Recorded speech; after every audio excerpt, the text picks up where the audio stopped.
Il s'enflamme, il s'insurge, il parle avec émotion. Benoît Dutrisac, aussi divertissant qu'édifiant. La rencontre du Rocher du Trisac. Dans ce cas-ci, est-ce que c'est criminel? Pas en tout. Une dualité qui rassemble les idées. Mais non, tu peux pas dire ça. On rembobine cette affaire-là. Non. Prends soin de toi, là. Oui, Hein? tu me protèges. Je le sais. Compte toi-même. La rencontre du Rocher du Trisac. Écoute, Benoît, quand je Ouais. parle. Sophie, pourquoi la mairesse met pas l'affiche de la femme volée sur Marketplace, puis prendre l'argent puis donner ça à une œuvre caritative?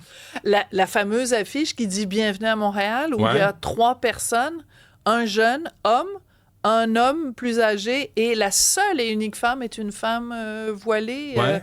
avec une tunique pour bien cacher, pour regarde. s'assurer de... Ouais, On voit c'est pas ça. ses poignets ou ses cheveux, Non, ben il mon faut Dieu. pas, là, faut faire Eh attention, boy. là. Et là là! Hey! Bon, Vavavoum. alors, écoute, c'est une histoire que moi, je suis depuis le début. Cet été, le mouvement laïque québécois avait alerté tout le monde en disant ça n'a aucun sens parce que quand tu t'appelles le mouvement laïque québécois, c'est parce que tu crois dans la séparation entre l'État et la religion. Donc, ils disaient, voyons donc, l'État, c'est le municipal, c'est aussi l'État, ne peut pas avoir un signe religieux. C'est la première chose que tu vois en rentrant à l'hôtel de ville. Donc moi, je m'étais dit, OK, c'est trop énorme, ça doit être une blague, cette affaire-là. Fait que j'étais allée sur place et j'avais tourné une vidéo sur place en disant, ça n'a aucun sens parce que on est accueillis à l'hôtel de ville par cette affiche-là et il y a une exposition dans l'entrée de l'hôtel de ville où on se targue justement d'être laïque et on se félicite du fait qu'on a enlevé le crucifix de l'hôtel de ville et il est sous glace, sous plexiglas, là, le fameux crucifix. Et on se targue en plus dans cette exposition-là du fait que l'arrivée de Valérie Plante marque un moment marquant dans l'histoire de l'hôtel de ville parce que pendant des années, on a assisté à l'invisibilisation des femmes. Je disais, voyons, tu peux pas d'un côté te féliciter que tu mets fin à l'invisibilisation des femmes, puis de l'autre, mettre un symbole religieux qui, peu importe ce qu'on en pense, qu'on y adhère ou pas, représente l'invisibilisation des femmes. Donc, j'avais fait une chronique dans le Journal de Montréal, Journal de Québec, et par la suite, mes collègues avaient contacté le bureau de la ville qui disait non, on changera pas ça, c'est merveilleux, ça représente la diversité. Les mois passent, il arrive l'affaire Bedford, et arrive Paul Saint-Pierre Plamondon qui fait un lien entre l'affaire Bedford et l'affiche à l'hôtel de ville. Quelques jours plus tard, Valérie Plante est invitée à Tout le monde en parle. Guilla lui pose la question et elle annonce à Tout le monde en parle qu'elle a compris le message, qu'en effet, au nom de la laïcité, l'affiche va être enlevée. Mais ça, on parle du mois d'octobre, les petits amis, là. On est rendu au mois de décembre. Alors, notre collègue Olivier Fauché a recontacté l'Hôtel de Ville de Montréal et on lui dit, ce sera pas fait avant février 2025. Tu sais, je sais que la joke, la fameuse blague, là, ça prend combien de fonctionnaires pour changer une ampoule, là? Mais là, on va faire des blagues. Ça prend combien de fonctionnaires à l'Hôtel de Ville de Montréal pour changer une affiche? C'est vraiment pas compliqué.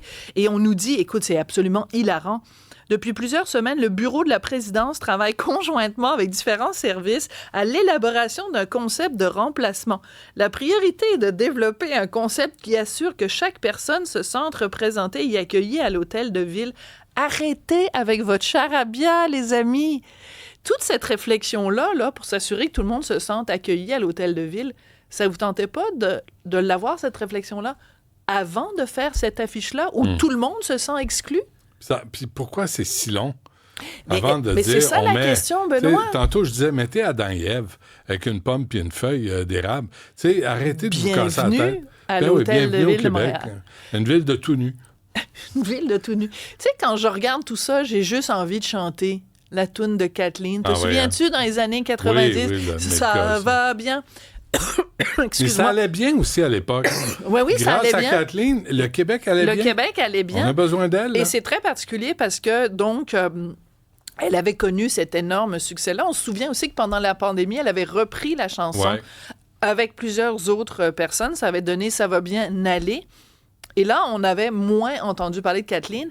Et là, à la fureur, à Radio-Canada, en fin de semaine, surprise totale, Kathleen est arrivée et a chanté « Ça va bien » dans la tonalité originale. Et depuis, ça ne dérougit pas. Tout le monde redécouvre Kathleen. Ceux qui ne la connaissaient pas la découvrent. Et c'est ma première invitée tout à l'heure dans mon émission. Et je suis très contente de faire le parcours avec elle des dernières années parce que ça a été une chanson marquante. Ça a été une trajectoire de vie. Hein? Les gens qui ont eu un gros succès au Québec, là, c'est comme si c'est prévisible qu'ils vont à un moment donné manger une volée sur la place publique. Oui, et c'est pour ça que moi, je la connais un petit peu dans la vraie vie, Kathleen Sergerie, de son vrai nom, de son nom complet.